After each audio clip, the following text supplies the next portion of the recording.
In this video, we are going to discuss stars and bars, which is a pictorial diagram that pops up in studying certain counting problems. So we'll see a variety of different counting problems and see how stars and bars solves them. So here I list the problems. So the generalization of problem 1 is distributing n identical objects to some set of k people, or k distinct bins, so to speak.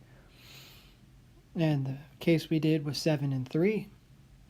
Problem 2 is solving the linear equation sum x1 through xk equals n, where each of the xi's at least 0 and the xi are natural numbers.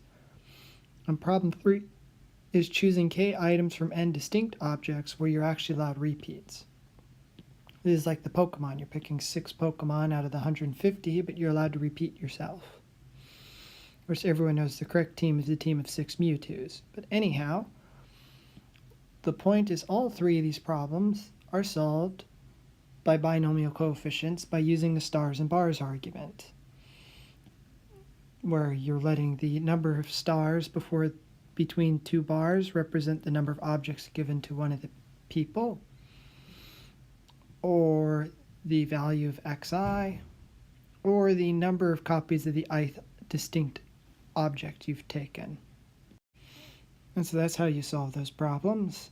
Now I'll talk about a way to make the problem slightly harder and how to solve the slightly harder problem. So for problem 1, you could also add the requirement everyone gets at least one object.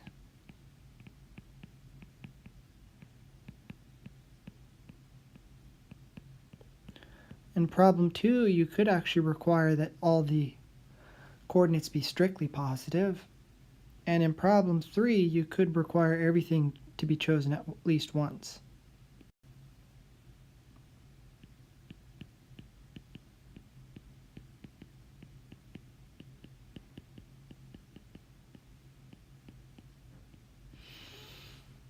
And so it turns out these 3 problems also can be solved using stars and bars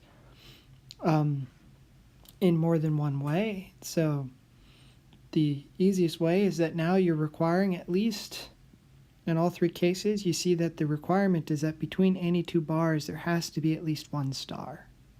And there must be at least 1 star at the beginning before the first bar, plus some other number of stars. And so you see that each of these k people get at least 1, or each of these coordinates is at least 1, or you've taken every object at least 1. But then you see the way, so let's add in a bunch of other stars to make this argument clear. What you do is then you remove 1 star from between each of the bars, and what do you have? You now have a star bar chart.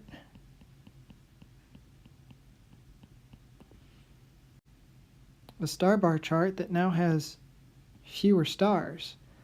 But now you're back to the usual condition where it's theoretically possible to have cases where you have bars but no stars. And so now you see that you're getting all possible star bar charts of a certain kind. And what did you have to do? You had to remove k stars. So this idea, we're removing k stars. And then we reduce to the previous problem. So I'll state it for problem 2. So it's problem 2 prime. Now you're solving x1 plus xk equal to n minus k. Why? Because basically you've removed 1 star from each coordinate. So you've decreased all the coordinates by 1. And so now you need the sum to be n minus k instead of n, because you've removed exactly 1 from each. And likewise, given one of these solutions, you can get the situation you require by just incrementing each of the coordinates by exactly 1.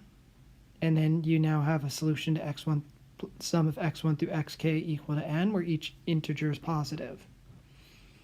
And so now you get this alternative problem.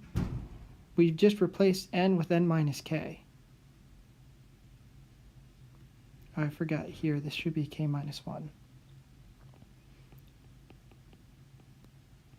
That's the idea behind what we just did. So you get n minus 1, choose n minus k. Or more famously written, n minus 1, choose k minus 1. And so again, the binomial coefficients solve counting problems. This binomial coefficient solves the problem of distributing objects with repeats. And this one solves distributing objects with repeats with the requirement that each thing occurs at least once. So if you didn't understand that explanation, here's the application problem. We're going to distribute the 7 throwing stars to the 3 ninjas. Now we're requiring each to get at least 1. The idea behind the previous argument is, well, first just give 1 star to each of the 3 ninjas. You now have 4 stars remaining, and each of the ninjas has at least 1 throwing star. And so now you're distributing the 4 remaining stars. How many ways can you do it? Well, by a star and bars argument, there's 4 stars and 2 bars. So 4 plus 3 minus 1, choose 4. And so in practice, the point is, even if you forget the formulas, you can sort of figure it out by looking at the examples. When you have something where you're requiring certain things to get at least certain many, you just go ahead and meet those conditions first and then solve the remaining counting problem. And so we'll finish this video with a summary of the 4 different types of counting problems we've seen. One has to do with ordered things. If you're taking let's see here. This would be a sequence of length k from one of n things. Order matters. Repetition is allowed. We get n to the k. On the other hand, if you're not allowed to have repeats, then we saw this was a k permutation, and this was the formula for k permutations. On the other hand, if we wanted unordered and no repeats, this was the binomial coefficient as we saw before. Finally, the content of this video showed us what happens when you have unordered and you do allow repeats. So you've got n options, k choices. You're making all these choices, but you're allowed to repeat yourself, but you don't care about the order. You end up with a stars and bars diagram.